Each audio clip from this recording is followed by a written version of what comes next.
can't stand driving and parking, especially in the city, and so having just having that freedom to go where we want pretty easily, not worry about parking, just check the kids on the back. It feels like the easiest way to get around.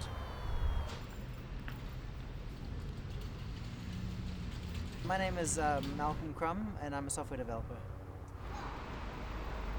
We use it for everything. Getting groceries, going to the store, taking the kids to the park.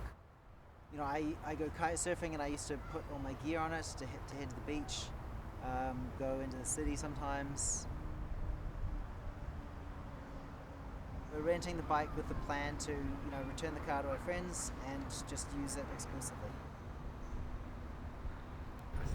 Yeah, that's what I tell. Whenever I talk to people about it, I say this is like your second car. Yeah. For those times when you need to go down to the shop, pick up groceries, but your partner's already at work or something like that. Yeah. This fills in for so many of those trips.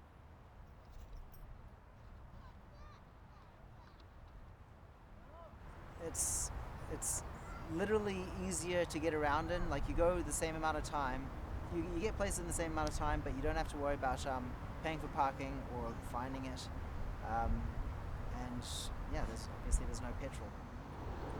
Seems to be lacking sitting there. Yeah, it's the throne. Best spot.